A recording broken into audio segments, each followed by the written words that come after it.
তো অভিষেক ব্যানার্জি সম্বন্ধে তার রাশিচক্রটাকে একটু অ্যানালাইসিস করি।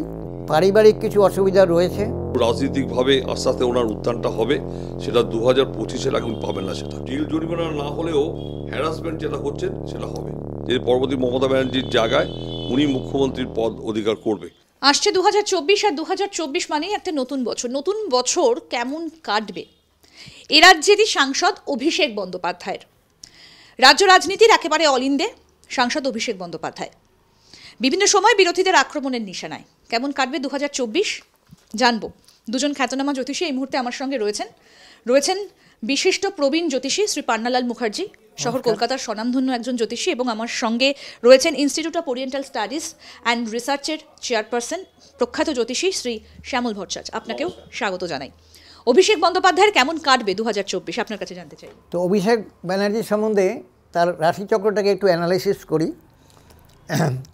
মানে মকর আমরা যেটা পেয়েছি, তার জন্ম তারিখ হলো 7ই নভেম্বর 1987, আর জন্ম অ্যাট 12 noon। এই 12 noon এটা একটা রাউন্ড আপ, এটা এক্স্যাক্ট নয়, আগে পিছনে কিছু সময় হবে, তবুও আমরা একটা স্থূলভাবে বিচার করতে পারি এবং সেখানে আমরা বুঝতে পারছি যে অনেকটাই মিলে যাবে। সেই হিসাবে লগ্ন মকর রাশিটা বৃষ রাশি। আচ্ছা, মকর লগ্ন এবং তৃতীয়তে বৃহস্পতির সঙ্গে রাহু চণ্ডাল যোগ, এবং রাহুটা ভাবচক্রের দ্বিতীয়তে আসছে। এছাড়া রয়েছে রাহু যদি ভাবচক্রে দ্বিতীয় থাকে তো অষ্টমে চলে গেল কেতু। মঙ্গল রয়েছে নবমে, এবং নবমে মঙ্গল কিন্তু একটু মামলা মোকদ্দমার মধ্যে জড়িয়ে থাকে, এবং বুধ রয়েছে, বুধ রবি দশমে, রবি নিঃস্থ, শুক্র রয়েছে একাদশে, কিন্তু ভাবচক্রে রবির সাথে রবি শুক্র এক জায়গায় রয়েছে, এবং শনিও রয়েছে একাদশে।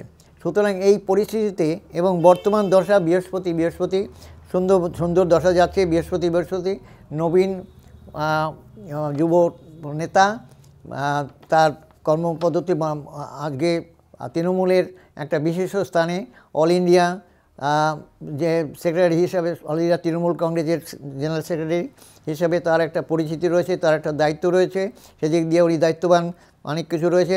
এর মধ্যে রাজ্য স্ট্রং না থাকলে পুরো রাজ্যকের মতন রয়েছে, ভালো পজিশনে রয়েছে, কিন্তু তার যে পরিস্থিতি বর্তমানে বৃহস্পতি এখানে কম্বিনেশন আমরা দেখতে পাচ্ছি যে সে কিছু ঝামেলার মধ্যে রয়েছে।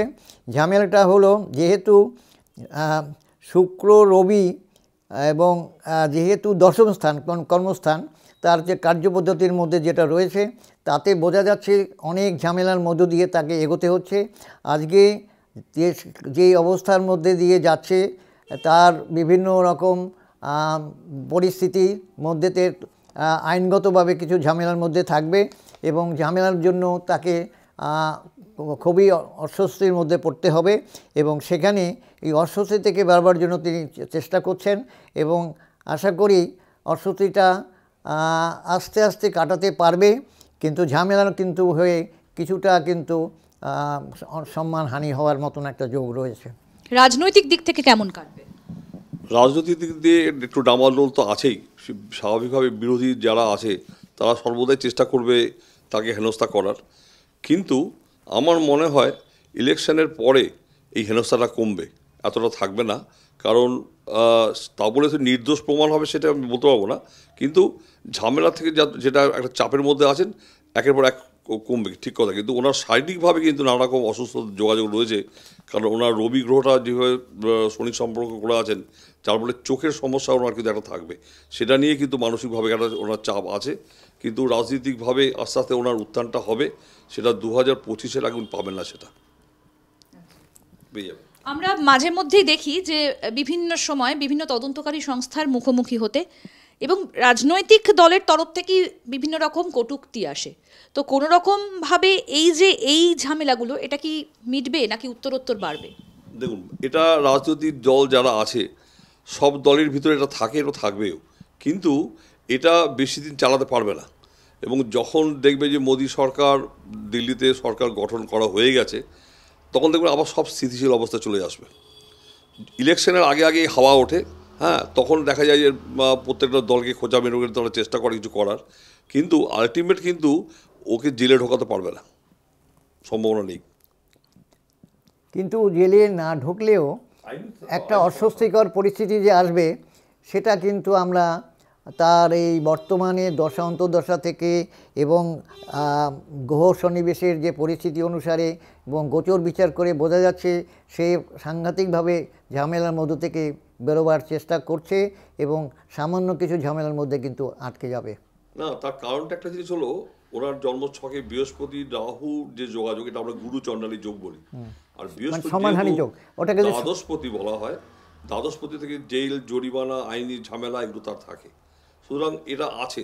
কিন্তু বৃহস্পতি যেহেতু স্বক্ষেত্রে আছেন, আমার মনে হয় জেল জরিমানা না হলেও হ্যারাসমেন্ট যেটা হচ্ছেন সেটা হবে, চলবে। এটা যতক্ষণ বৃহস্পতি দশা পিরিয়ডটা চলবে, অর্ধদশা পিরিয়ডটা চলবে, ততক্ষণ পর্যন্ত এই চাপটা থাকবে ওর উপরে। হ্যাঁ, চরম অবস্থা, চরম হেনস্থা কিন্তু হচ্ছে, কিছুটা হচ্ছে এবং আরও কিন্তু চরম হেনস্থার মধ্যে দিয়ে তাকে এগোতে হচ্ছে এবং এটা শেষ পর্যন্ত যাতে আমরা আশা করি যে তার যে ছকটা আছে অনেক ভালো ছক, আগামী দিনে শেষ একটা এই মুক্ত হয়ে হয়তো।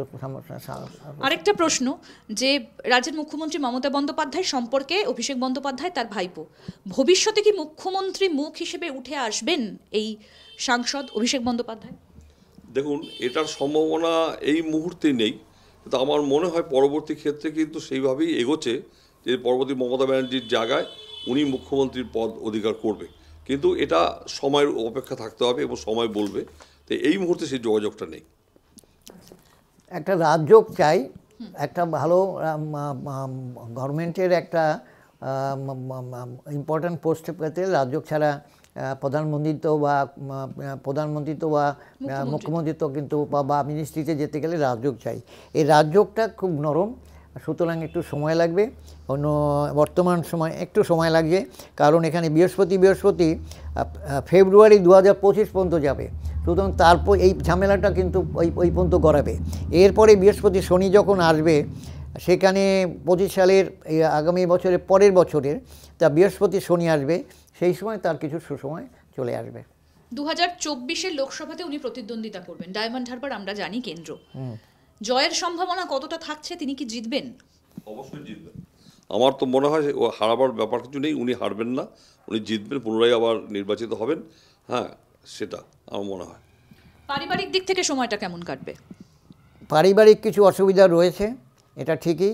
তার ব্যক্তিগত জীবন যেখানে রয়েছে, শুক্রের সঙ্গে রবি থাকলে রবির পজিশনটা, শুক্র রবি একসঙ্গে কম্বিনেশন ভালো থাকে না সাংসারিক ক্ষেত্রে, এবং সপ্তমপতি তুঙ্গি আছে, সেদিক দিয়ে পারিবারিকটা নিজের স্ত্রী হিসাবে ঠিক আছে, কিন্তু পারিবারিক ঝামেলার মধ্যে কিছু ঝামেলা রয়ে গেছে। আচ্ছা, অভিষেক বন্দ্যোপাধ্যায়ের সঙ্গে অন্যান্য যে রাজনৈতিক দলের নেতারা, বিশেষত কেন্দ্রের বিজেপি সরকার, তাদের সঙ্গে সম্পর্কটা কেমন থাকবে 2024-এ? দেখুন, সম্পর্কটা রাজনৈতিকভাবে যদি আমরা বলি, তাহলে সম্পর্ক সবার সাথে আন্ডারগ্রাউন্ড ভালোই থাকে। হ্যাঁ, উপরে আমরা রাজনীতি লড়াই করি, এগুলো আমাদের প্র্যাকটিক্যালি নাটক ছাড়া কিছু নয়। হ্যাঁ, বললে খারাপ না কথাটা, কিন্তু ওই নাটক, এটা রাজনীতির লড়াই যেটা থাকছে থাকবে। এরা সবাই সেন্ট্রালে যে মিনিস্টার যারা আছে নেতারা, তারাও করছে, এখানকার সবাই তাই করছে, কংগ্রেস বলুন, তৃণমূল বলুন, সিপিএম বলুন, সব নাটক, কোনো অসুবিধা কিছু নেই। 2024-এর ছক কি বলছে সার্বিকভাবে? কোন সময়টা পর্যন্ত এই ঝুটঝামেলাগুলো থাকবে এবং কোন সময়টার পর থেকে ফ্রি হয়ে যাবেন অভিষেক বন্দ্যোপাধ্যায়? অভিষেক বন্দ্যোপাধ্যায় ফ্রি হতে প্রচুর সময় লাগবে, 2024-এ তার পরিষ্কার চিত্রটা আসবে না।